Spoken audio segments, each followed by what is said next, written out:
Selamat datang di Will Talks, podcast yang akan membahas tentang seputar dunia tekstil. Kita hari ini kedatangan tamu kita yang agak unik, Anjir. nggak normal orangnya juga. Oke. Coba bisa diperkenalkan. Halo guys, gue JJ alias Jeremy, gue foundernya Bespoke Project.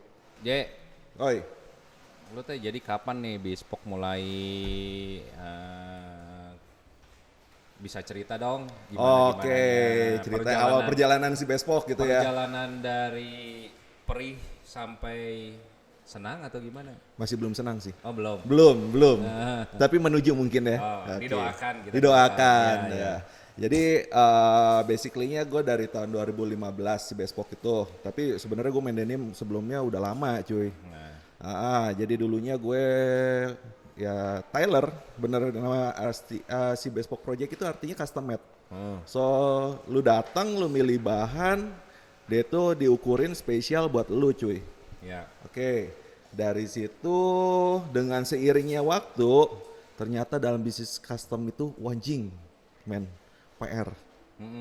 PR-nya apa? PR-nya itu dimana lu harus benar-benar bisa ngejanjiin dan lu harus bisa penuhin contohnya lu tanggal 1 beres, mau nggak mau tuh tanggal 1 harus beres. Nah, dengan seiringnya waktu, si Bespoke Project itu berubah menjadi brand cuy. Oke.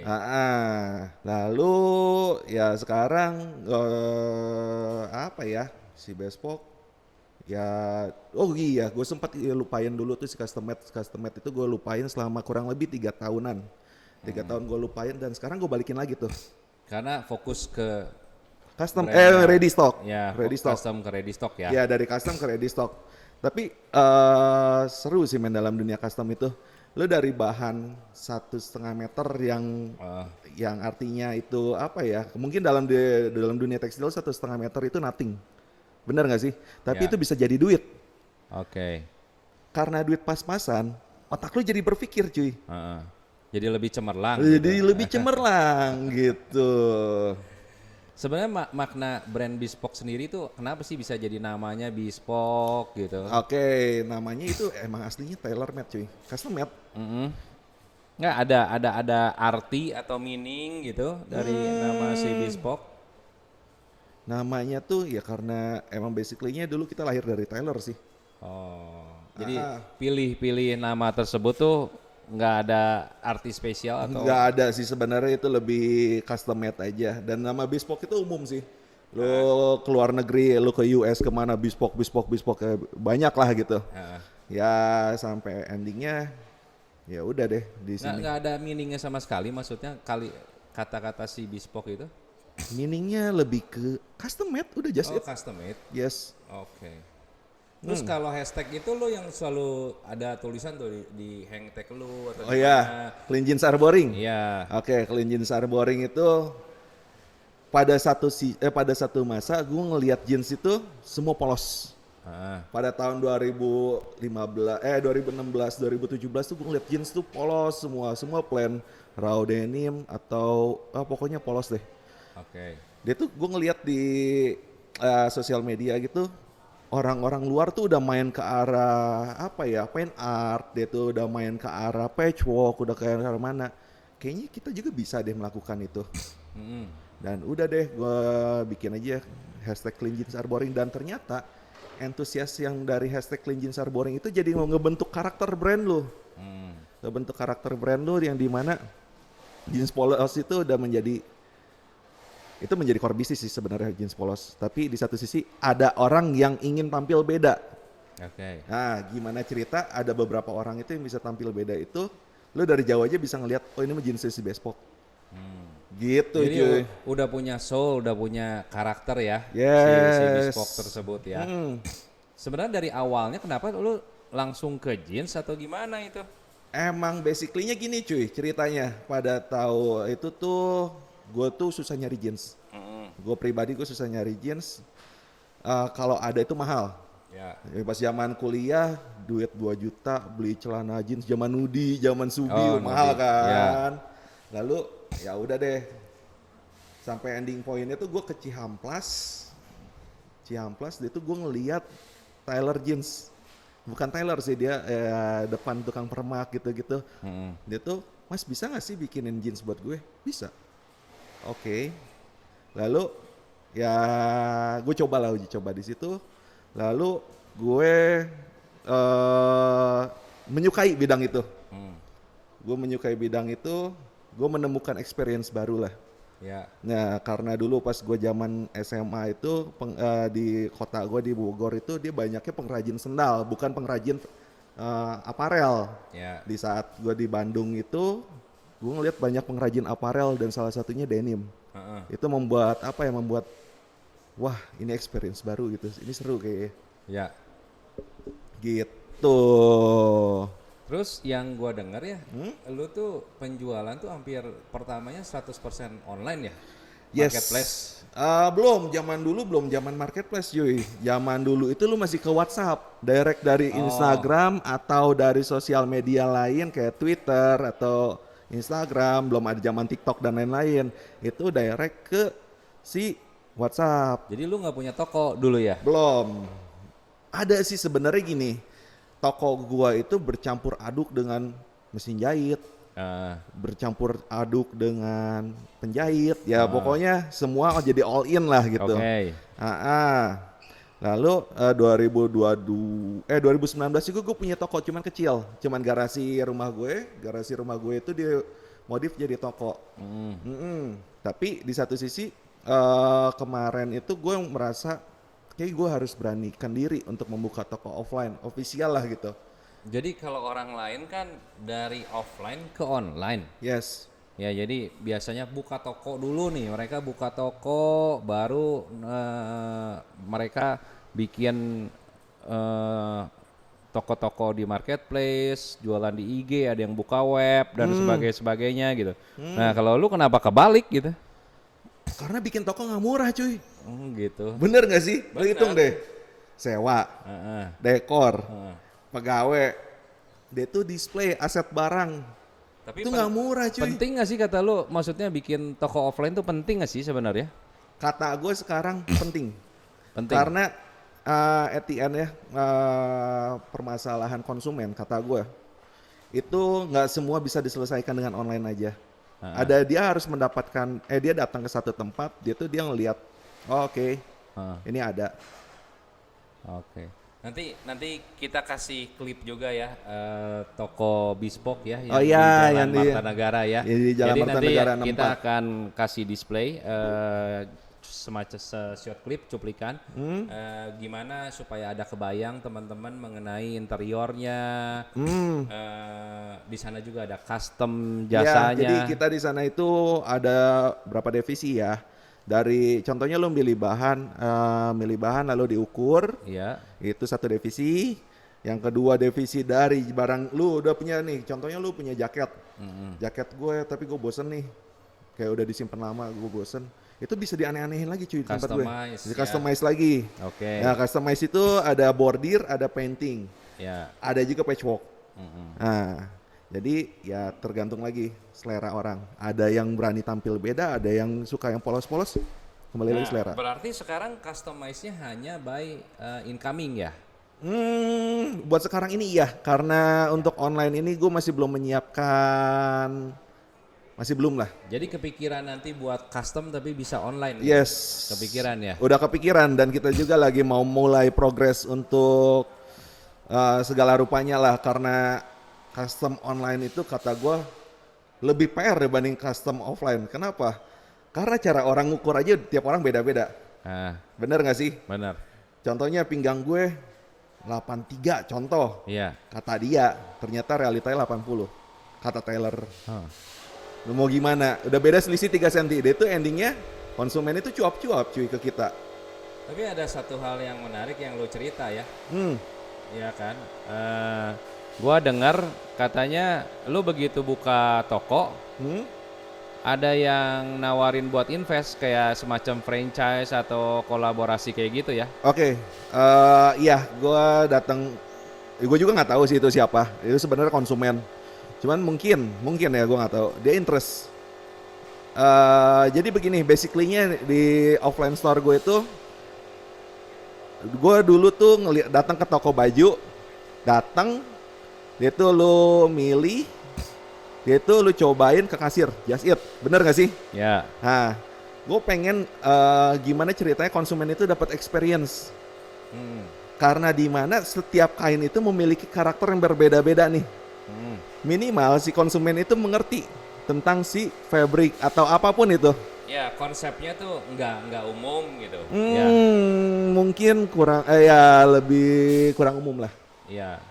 Nah tapi kan dengan adanya penawaran yang seperti kayak gitu berarti artinya ada kesempatan dong. Benar. Untuk kayak semacam mungkin di franchise kan. Yes. Atau, ya, emang itu kita atau collab gitu ya, dengan kolaborasi atau investor dan sebagainya ya.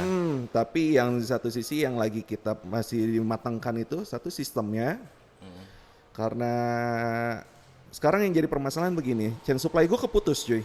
Oke. Chain supply gue keputus yang dimana buat kita online dan offline aja itu stok itu kurang jadinya ya. Kurang karena ya apa kebedol-bedol cuy. Apalagi kita mau ada tambah 1 toko lagi tambah 10 toko lagi. Wah ini masih belum siap gitu. Cuman dan, mengenai varian produk gimana tuh? Varian produk lu juga expand sekarang? Oh iya, jadi gini. Saja atau gimana nih? Pada zaman gua pas online sampai sekarang juga emang gua tuh incernya anak muda. Pada masa online sebelum gue punya offline. Ya di saat sekarang gue punya offline, kok berubah? Berubahnya menjadi family. Anaknya pengen, emaknya pengen, sampai neneknya pengen atau kakeknya pengen. Jadi wah ini harus banyak varian yang harus gue siapin lagi. Cuma sebenarnya walaupun selain jeans kan lu ada t-shirt, ada hoodie. Ya. Ada apa lagi tuh? Ada hoodie, ada t-shirt, lalu celana yang kargo bukannya kargo, ada. Gue belum terlalu belum itu karena gue punya produksi in-house. Kapasitas produksi in-house gue kecil, cuman ya sedikit lah. Lalu sekarang kita masih fokusnya di denim karena emang menjadi core bisnis kita di denim.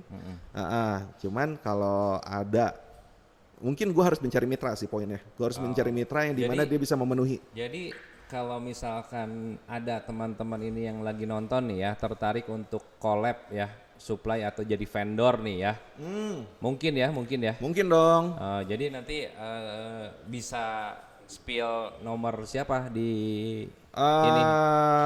Spill nomor siapa ya? Nanti gue kasih akun sosial media gue, mungkin kita bisa direct message dulu. Ya, berarti DM aja nih. Ya kita DM aja dulu DM nanti di akun Bespoke. Nah, nanti akan dijawab atau nanti akan di di direct kita langsung ke jawab personal lah gitu. Jadi intinya Bespoke itu dengan nambah offline malahan marketnya growing, bertambah, makanya butuh barang juga dan sebagainya. Nah, itemnya pun juga secara itu bisa nambah yang lain kan, gitu kan? Harus, karena bagaimana ceritanya kita bisa memenuhi kebutuhan mereka semua.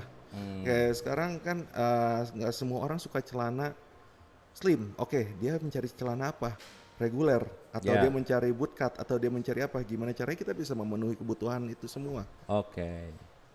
Karena tiap orang itu genrenya berbeda-beda cuy. Gitu. Nah terus mengenai kualitas nih, kalau kualitas lu kan nggak umum nih dengar-dengar ya. Iya. Jadi lu tuh jadi selalu gini poinnya gimana nih?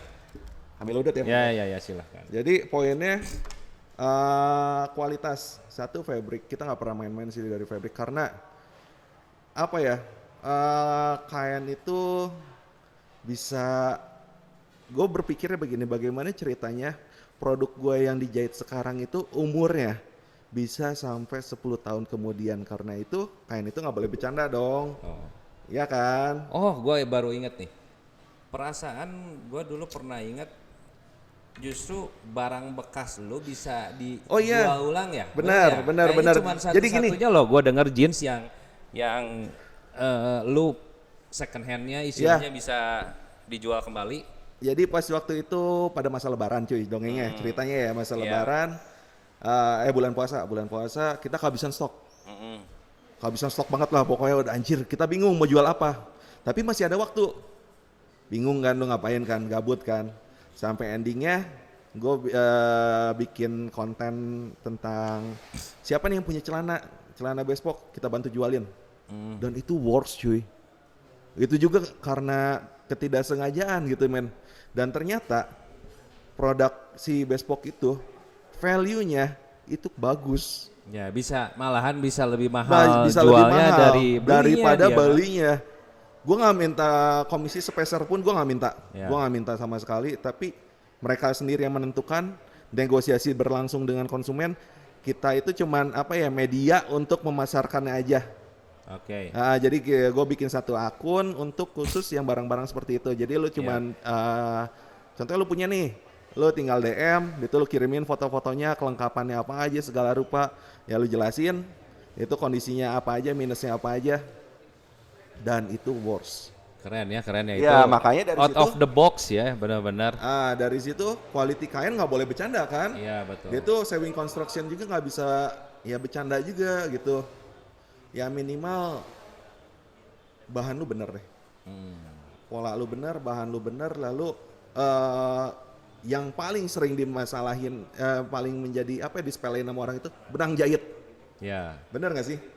Benang jahit itu disepelein, padahal itu tuh ibaratnya kalau di bangunan tuh kayak besi cuy, kayak pondasi, besi pondasi. Betul. Makanya benangnya juga ya minimal lu pakai spoon polynya yang bener lah gitu minimal.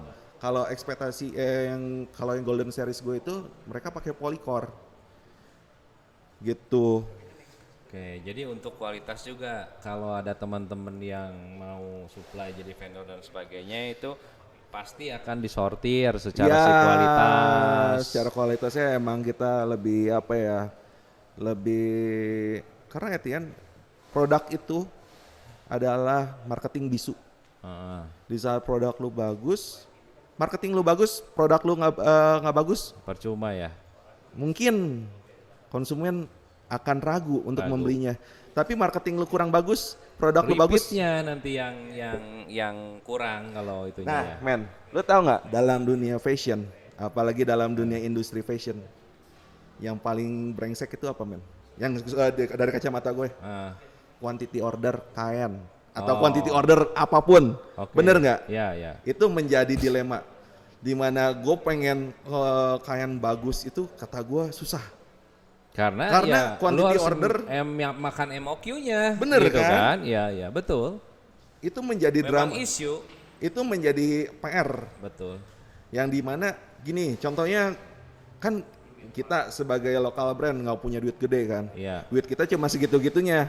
Lalu kita belilah contohnya 100 yar, ternyata menjadi top selling. Di saat kita repeat, Pak kayaknya udah nggak ada. Kalau mau Bapak harus ngambil 20.000 yar. 20.000 yar duitnya berapa duit cuy? Iya, padahal ini ya prospek gitu ya. Iya. Jadi sebenarnya isunya kadang-kadang di brand ya itu juga belum tentu sekarang marketing terus udah gitu produknya secara kualitasnya. Tapi ujungnya juga udah ya. Iya. Itu menjadi problem, kata gue big problem. Iya. Menjadi kain itu menjadi kontinuitas. Itu kata gue PR. Betul.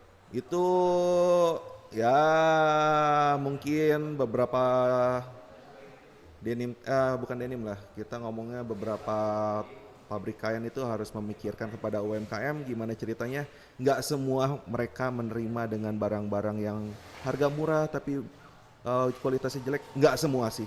Ada juga peminatnya. Ya, tapi jujurnya aja gini, di pabrik memang kondisinya juga sekarang kan serba salahnya. Kalau untuk yang berkualitas atau enggak umum kan rugi juga kalau secara si pabrik untuk produksi ini harus sendiri. Ketemu win-winnya tuh gimana ya untuk semua ini men. Nah menurut lu gimana nih? Menurut gitu gue, ya poinnya begini men. Lu sebagai penjual kain, minimal lu harus ngasih tahu, bro ini tuh benefitnya ini. Jadi si brand juga dia tuh tahu, oh ini tuh ada value-nya. Oke. Value si produknya. Value produknya itu ya apa nih? Contohnya quick dry lah atau apa. Ya udah kita buktiin aja bahwa ini tuh kain ini emang itu harus valid juga sih men. Iya, tapi masalahnya kan ujung-ujung tuh Lu- ke quantity Iya. gitu ujungnya masalahnya. Iya. Kalau lu nggak bisa makan quantity banyak kan susah juga. Ya lu mungkin sebagai pedagang kain gitu ya men ya. Iya. Harus bisa ngasih tahu juga nge-announce. Gitu. Ending pointnya emang quantity, emang nggak bisa dipungkirin Iya, betul. dan itu menjadi problem sampai sekarang. Iya, iya. Ah. Jadi ini sekarang lu toko tuh baru offline tuh baru ada satu. Ya hampir dibilang sih satu ya, yang satu lagi itu sekarang kita jadiin online. Ya. Yang di rumah gue itu jadi fokus online semua. Yang di Turangga itu baru, Marta Negara itu Marta baru. Negara ya. Iya. Nah, ada rencana kapan lagi? Ada target nggak atau gimana? Target buat gue tahun open ini atau offline? tahun depan itu gue punya 1 atau 2 store lagi di luar kota Bandung. Di luar kota Bandung. Di luar kota Bandung. Jadi kalau Bandung nanti paling cuma satu aja cukup. Satu gitu. cukup deh, satu cukup. Karena mungkin dari satu itu juga udah bisa menyediakan yang semua yang kalian pengen. Itu gue pengen yang di luar Bandungnya, contohnya Oke. Jakarta atau apa, tapi dengan same konsep. Kayaknya Jakarta lebih cocok tuh. Iya, kayaknya ya. Iya. Itu poinnya gini lagi men. Kita kan semua pengen profit besar. Semua bisnis pengen profit besar. Tapi yang menjadi masalah adalah barang bagus itu nggak murah. Iya, betul. Bener kan? Betul. Barang bagus itu nggak murah. Jadi gimana nih PR-nya untuk menciptakan penetrasi bagus dan barang bagus? Ya udah. Tapi kalau brand lu sendiri di compare sama national brand, national brand, harga Ya, gue jauh maksudnya- lebih murah. masih lebih murah ya? Jauh lebih murah. Karena gue punya beban moral. Dari satu sisi gue punya beban moral karena gue punya produksi. Mereka harus terus jalan. Ya udah, gimana ceritanya? Marginnya nggak gede, tapi bisa lah. Bisa untuk berputar terus. Gitu. Oke.